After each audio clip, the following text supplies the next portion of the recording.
رجا بن عمر فرماتے ہیں کہ کوفہ کے اندر ایک نوجوان نہایت ہی حسین اور بہت زیادہ تقویٰ و پرہیزگاری کرنے والا تھا۔ ایک دفعہ وہ ایک قوم کے پڑوس میں آیا اور ان کی لڑکی کو دیکھ کر عاشق ہو گیا اور اس کی عقل جاتی رہی۔ اس لڑکی کا بھی اس کی محبت میں کچھ ایسا ہی حال ہوا۔ اس شخص نے اس لڑکی کے باپ سے بات کی، لیکن باپ نے کہا کہ اس لڑکی کا رشتہ تو اس کے چچا زاد سے طے ہو چکا ہے۔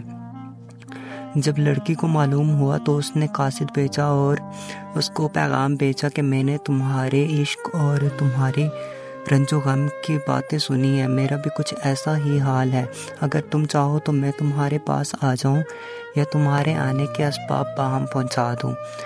جب اس قاصد نے اس شخص سے یہ باتیں کہیں تو اس نے کہا کہ میں اللہ تعالیٰ سے ڈرتا ہوں، اگر اس کی نافرمانی کروں تو سخت عذاب کا اندیشہ ہے، اور میں ایک ایسی آگ سے ڈرتا ہوں جس کی تیزی نہ کبھی کم ہوتی ہے نہ اس کے شعلے بجھتے ہیں۔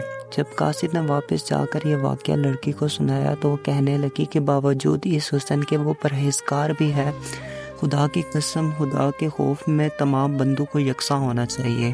یہ کہہ کر اس لڑکی نے دنیا ترک کر دی اور تمام تعلقات کو پس پشت ڈال دیا اور ٹاٹ کا لباس پہن کر عبادت کرنے لگی۔ لیکن روز بروز اس نوجوان کی محبت میں پگھلتی جاتی، حتیٰ کہ اسی اثنا میں اس کی موت واقع ہو گئی۔ وہ نوجوان ہر دن اس کی قبر پر جایا کرتا۔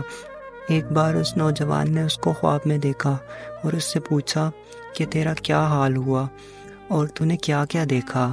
اس پر اس لڑکی نے کچھ اشعار پڑھے جن کا ترجمہ یہ تھا: اے دوست، ہماری محبت اچھی محبت تھی، ایسی محبت جو خیر اور احسان کی طرف پہنچاتی ہے۔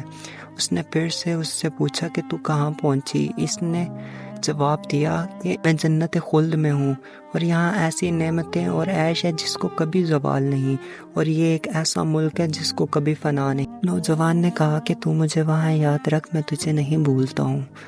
اس لڑکی نے جواب دیا، واللہ میں بھی تجھے نہیں بھولتی۔ اس کے بعد وہ مڑ کر واپس جانے لگی تو اس نے سوال کیا کہ میں تجھے کب ملوں گا؟ اس نے جواب دیا، عنقریب تم میرے پاس آؤ گے۔